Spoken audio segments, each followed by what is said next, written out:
What's up, the squad? Back with another video. I said that's how I was going out. Make sure you hit the like button and subscribe button for me, please. Y'all see it right here. Definitely geek to get in this video. You already know. Definitely want to say that I definitely pray that everybody has an amazing weekend. For the 4th. Definitely, be safe out there when it comes to yourselves. You got kids around, stuff like that. As this video will most likely be dropping, as people probably are, chilling, doing fireworks or, any of that, just be careful.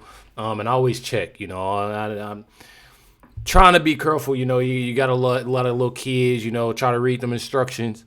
I know a lot of things can be misused, and not on purpose, not on purpose, but, it can be dangerous. It definitely can be dangerous if y'all are getting into those kind of festivities. But definitely have, a nice night. Y'all probably hear fireworks right now. But tell y'all, definitely geeked to get in this video. Let's check it out. Legendary, epic Vice President J.D. Vance live interview on The View last week. Yeah. Millions tuned in. Millions. Millions and millions and millions. What did you make? And all of them have reached out to me. Yeah, you've heard from a lot of people. So he made the joke on Friday about his love affair with Joy Behar and the fact that... He didn't say he loved me. No. He said he and Joy are best friends. And he said that being on our show helped prepare him for hostile negotiations with Iran. I think he did better with us than Iran. It's about the same. About the same. About the same. What was your takeaway from the whole thing? Were you nervous going in? Do you get nervous for these big interviews? I don't get nervous because I am... prepared. I'm always very prepared. Mm-hmm. It's just my method of making sure that I'm not anxious or nervous. Right. I over prepare, as you know. Yes. I read the books. I watch the plays. I watch the movies. It's just my way of preparing, which is very type A, but it makes me comfortable. Sure. So I had read the book, and I was prepared for anything that came my way. I wasn't sure if he was going to be combative, which he wasn't. No, at to all. his credit, that he was not at all. Not at But all. I feel like that's something that you can't assume either. I've never thought, just even seeing JD Vance, obviously I haven't met him in person, but you just can't assume, especially like seeing JD Vance and like just seeing like how he is, as a person on camera and stuff like that. And usually, you have a lot of people that act different, rather on camera and stuff like that. People tell me all the time, y'all see me talking on here and stuff. I tell anybody this, y'all see me talking on here. And it seems like, I'm giddy, I'm hyper at times, and I'm just ready to, but when these lights and stuff cut off, the camera's off of me, I promise you, I'm like the chillest dude ever. There's a lot of people that can literally get in the comments that actually met me and talk to me and say, that I'm truly just, I don't know, I'm just chill. Now, if you talk to me, I'm obviously going to talk to you. Not trying to hype myself up, but very cool and respectful to everybody, a cool dude. But you definitely can't, it's people definitely act different. But me personally, I don't think JD Vance, would ever, be that type of way at all. I was prepared for him to be evasive, which I did find him to be evasive. One of the things that I was disappointed in is that he didn't answer, in my view, really any questions substantively. I don't think he answered them. If y'all haven't seen a video of JD, y'all can go check it out. But I promise y'all, he answered literally every question that was given to him. He answered every question. He didn't beat around the bush from what I've thought. You have Sonny Austin that's obviously gonna say that though. That was a disappointment to me. I thought he had a real opportunity to answer questions about the administration, answer questions about the removal of and the erasure of Black history. I thought he had the opportunity to answer questions about how, in one instance, he was so anti-Trump, likening him to Hitler, and then all of a sudden has this sort of change of heart and becomes his supporter and vice president. He sort of answered that. But he didn't take the opportunity to really answer these questions. This is a smart guy. See what I mean? And but you have Sonny, and that's how you know she's full of shit, because you literally had a producer literally saying he and he is obviously too, but for him to even say that he answered a little bit just goes to show you everything. And I feel like that's definitely bogus that they continue to try to pull away pull away the viewers from the truth. It ain't even pulling away. I can't even, it's obviously pulling viewers away from Trump and the Trump administration, because that's what they plan on doing, obviously. But I truly just hate the simple fact that they choose to pull away viewers from the truth. It's one thing about, them, and obviously it happens, of pulling them away. And I try not to do that. I feel like that's the most important thing, is to give people the truth when it comes down to it. That's all. You know what I mean? To me, that was a disappointment. I thought your questioning on Epstein was some of the most impactful part of the interview. It was fascinating because he is on the right side of history on that. I may not agree with but based on the reporting, almost and anything for this new book, which we have the authors on tomorrow for. He confirmed that these meetings took place inside of the Situation Room, which are that's a place where issues of national security are discussed. It's the most secure place in the world, theoretically. It's supposed to be, but there were leaks from it. And that is a question of national security. National security would be at risk. So I also thought that was an opportunity for him to discuss, he admitted that they did take place there because he didn't question that. But he could have gone into even more, I thought. But I feel like she's trying to make herself the main character, though. Like, it's not all about Sonny. I feel like it's all about, again, the truth about what it was, and he did an amazing job doing that. I mean, her saying these different things, if he's not answering the question, this is a great opportunity for him to do this, do that. She's not the main character. Of him saying, and it's stuff that you really truly can't say. Obviously, seeing that's the vice president you're talking to, there's things that you can't say. In fact, a conspiracy theorist. That was fascinating to me. I think in some respects it was still evasive, right? Because that was sort of the bombshell thing. So I think he tried to take the sting out of the fact that Susie Wiles, the chief of staff, believes him to be a conspiracy theorist. So it was like self-deprecating. Not only about Epstein, probably about other things as well. So I think that was a savvy move. Again, he's a savvy politician. I'll give him that. But he's clearly smart. And I don't think he came with real answers. He didn't. I'm sorry. I believe he did. I didn't learn anything.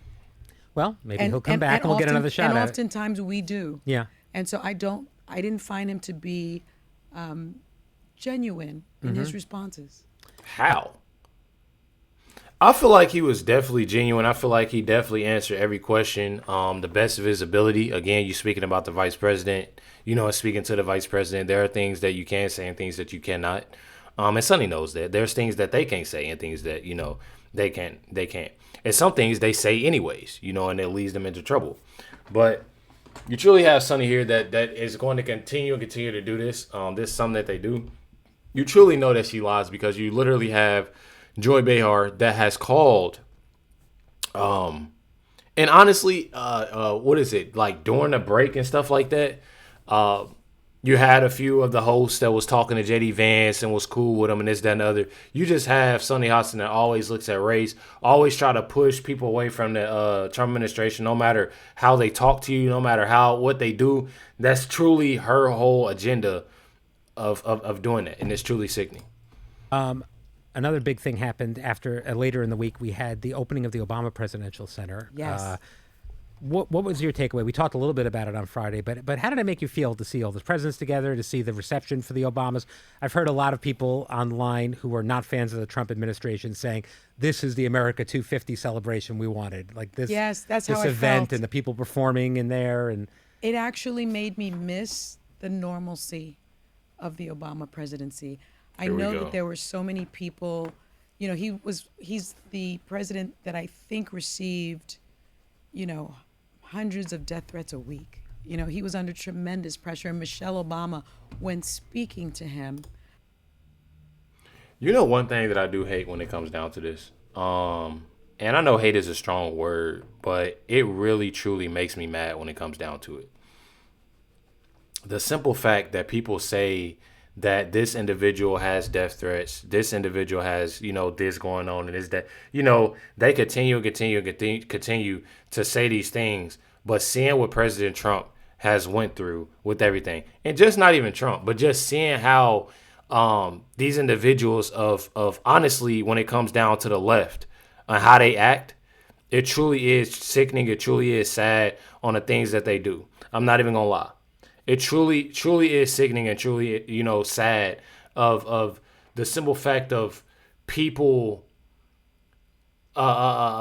doing things, not only to Trump or the Trump administration, but to other individuals. And a lot of those individuals that's doing it when it comes down to violence and this, that, and the other are coming from the left. Because you have people like Sonny Hostin that incites when it comes to all this violence. And I'm telling y'all, it's messed up. And about him, mentioned how with everything that was put in front of him, he never lost his moral compass, never lost faith, never lost hope, and did what he thought was best for the country. And I felt a deep sense of pride in the Obamas, their legacy in the country, yes, but also a deep sense of sadness that dignity and that class and that type of just wholesome patriotism doesn't seem to exist in this administration. I see so much type of just wholesome patriotism doesn't seem to exist in this administration. How? I see so much centeredness going on with Trump. You can't even say though. You can't even think of the word because there's bullet. I feel like that right there is crazy to me. I feel like this is definitely one time that everybody feels that patriotism. Like everybody feels of being American. I truly feel like with this administration, people are starting to feel a lot better. There's not a lot of people that's complaining about prices with a lot of things. I feel like things are slowly, getting better. There are a lot of things that definitely need work, but I feel like that's something that we already knew. You know what I mean? I feel like that's something that we already knew was going to happen seeing the last administration. I feel like this administration is way better. I'm talking about way better than the last administration. I'm telling y'all, I truly feel that way because you've had so many things that have gone on. And I feel like people are starting to get a little bit more comfortable, not only with this administration and but what President Trump is doing and where things are headed. So I don't know what she's talking about, but honestly, like if you don't like it, then shit, move. Selfishness and hubris, and I didn't realize that I missed that normalcy so very much. One of my favorites, of course, because he's my hero, my old boss, David Letterman. Yes, and he was Stephen there. Colbert, they were there, and they wore tan suits. They wore tan suits. Stephen genius. Colbert. Yes. It was just when the President Obama wearing a tan suit, that was the what was outrageous. Yes. And now we've got the what commentary? Foam yeah. green, the reflecting pool. the reflecting pool, and we've got this war in Iran, and the reflecting pool memes, I was cracking up all weekend. There were so many good ones. They have like Luke Skywalker raising the X-wing from the swamp. Oh my gosh, it looks like a swamp. That was great. They have like Swamp Thing. Didn't Yoda do it? Yeah, exactly. It's oh fantastic. Oh my gosh. Speaking of the Obamas, there was something. Now I can't unsee that. It's so good. There was something you said last week that really went viral. I want to talk about it a little bit. It was about the UFC fight and that fighter's slur about Michelle Obama made on the White House lawn on in front of millions of people on a live broadcast. Yes. It was important for you to call that out. It was. I was very glad that you did. Tell me why. First of all, she is our former First Lady and deserves respect. And for that disrespect to happen at the White House. But I feel like that's also some bullshit. You can't sit there and say the former First Lady deserves respect when y'all talk crazy and talk about just like she's talked about JD Vance, she's talked about President Trump. Like, don't be that way. That's what I'm saying. You can't sit there and say, "Oh, don't show this disrespect. Don't be like this. Don't be like that," and then you act a certain way and talk about this individual like that. I feel like that's lame to me. I feel like that's truly corny. You have a president of the United States, you talking about a former first lady just because she got called out on something that's honestly probably most likely true, seeing how they haven't did anything pertaining of what they gonna do and this, that, and the other when it comes down to this individual. That's what I find crazy to me. I truly find it crazy and I find it sickening that you truly have individuals that's continue I'm talking about, y'all can see I'm pissed off. Because you can't sit there and be like, oh, yeah, all this disrespect to the former first lady. I feel like that's lame. That's corny. But y'all sit here and I'm talking about every single day the View put out a video is something about President Trump. And they sitting there and bashing his name. Make it make sense. But as a woman of color, an Afro-Latina, here we go. I am very... She's always a woman of color, Afro-Latina. Got me about to, man, let me just let the video play. I'm sorry, y'all. I am very aware of the dehumanization that black women are often at the center of. And it goes back to the days of slavery where black women were called, tough as an ox. They're just as strong as men. And so they were forced to work throughout their pregnancy. Now black women are as tough as men. Why can't women just be women or men just be men? Little girls be little girls. Little boys be little boys. Why can't it not? Why is it? What honestly has shit turned to for you to simply act like that? Like honestly, what has things turned to for people that have to sit here and constantly divide while saying, okay, we shouldn't divide. You sit there and talk about dividing, but you yet steady dividing. That I'm telling y'all, it doesn't make sense to me. It truly does not make sense to me. Birth in the cotton fields. So there's this intersectionality between racism and sexism that is uniquely a black woman's experience. It's a way of trying to take away femininity from black women. And it's despicable. And it's been going on for a very long time. And it's deeply rooted in racism. And I find it particularly offensive because of the history of it and the fact that it's being done. I ain't even gonna lie. I don't feel like there's no history of it. I don't care what nobody say. I'm tired of people that sitting there and trying to play this whole pro-black BS that they got going on. And if you're doing that, you're a cornball, and I don't like it. Everybody had their opinion, but I truly don't like it. I feel like it's sickening. It's childish. It's very inappropriate, and you got a sick mind. You're not about to sit there and just continue to say that, yeah, I find it crazy because I'm about to talk about black. Like, why can't you sit there and just like have women as all? I literally haven't heard nobody speak of when it comes down to black women of being manlier or look like a man. The only person that I've actually heard of is Michelle Obama. Like literally, and I've been hearing it for years. If y'all look at like one of my first like my popular videos, Michelle Obama is one of them. Because I truly, back then, I didn't know. I literally went in, like, trying to feel like, why is people saying this? Y'all gotta think I came from a Democratic family. Literally come from a Democratic family. It's still Democrats. And you literally have my family that has truly, they love Obama. They love Obama. So when I've heard of that for the first time, it shocked me. And I feel like that's why I got so many views, because people are like, how didn't you know this?